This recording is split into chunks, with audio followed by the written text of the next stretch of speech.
Hey, in this video, I talked through what is, I think, a very important and useful insight, and that is that our perception depends upon our interpretation. Scratch that. Hey, in this video, I'm going to talk through what I think is a very interesting and useful insight from the scientific literature.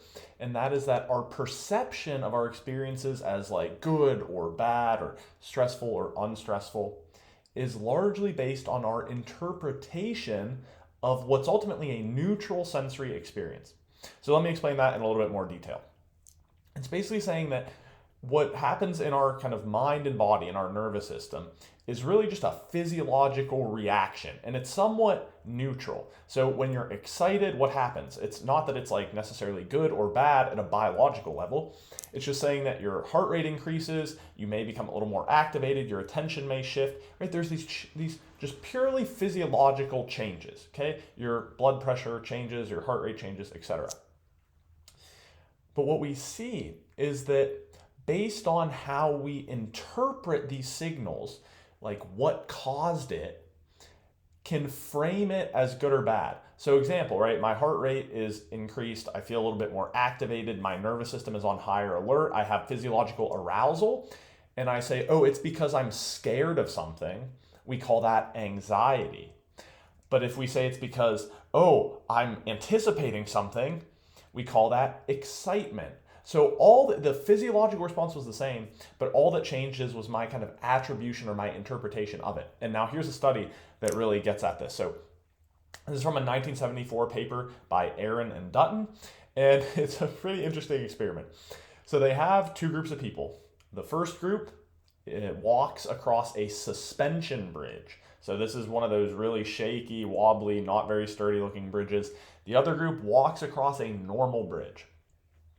Each group, when they get to the other side, this is a group of men, they are greeted by a female interviewer. The interviewer asks them, basically talks about a random story and asks them a couple of questions, and it's not really important what she does. And then afterwards, she says, hey, here's my number in case you want to follow up with me for anything. So what we see is that the men who walked across the suspension bridge had a far greater likelihood of following up and contacting that researcher, or the interviewer, I should say, the female. The sturdy group was less likely to do it.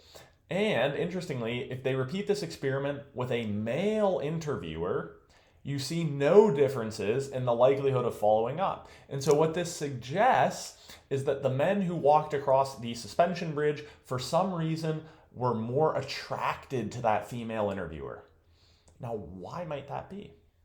Well, in the paper, they call this the misattribution of physiological arousal, which means that they had some physiological arousal from walking across that shaky suspension bridge above this river. And while that reaction was still taking place, they were greeted with this interviewer. And so they were more likely to interpret that kind of arousal as being directed as attractiveness toward that female interviewer. Then, of course, we said there was no difference between the two groups when it was a male interviewer, and the gentlemen who walked across the sturdy normal bridge were less likely to follow up.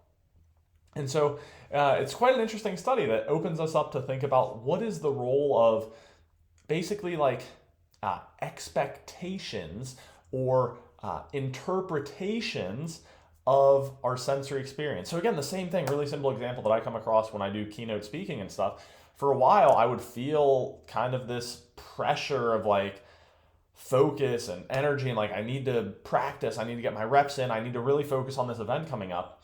And for a while, I would essentially label that physiological response as, oh, I get a little bit nervous before speaking. And then what happened is I realized that that same sensation is the same sensation I get about things that make me excited, about a big vacation or trip that I have coming up or doing a project.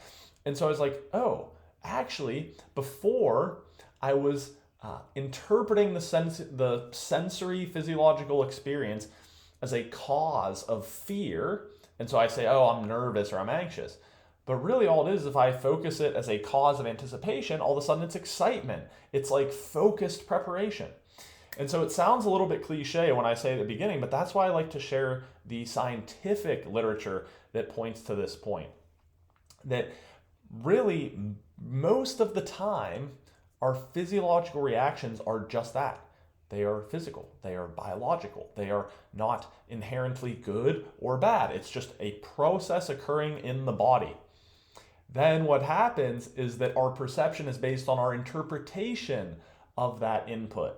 And so by influencing our interpretation of that sensory experience, oftentimes we can reframe to be in a more effective state. So again, fear or anxiety may become excitement or anticipation, etc. So I hope you enjoyed this kind of science-based insight or science-based tool to help you be happier. Here's a video that YouTube suggests you'll like. And as always on this channel, you can expect tools and practical insights from the art and the science of the study of happiness. And so I thank you for watching. I'll see you next time.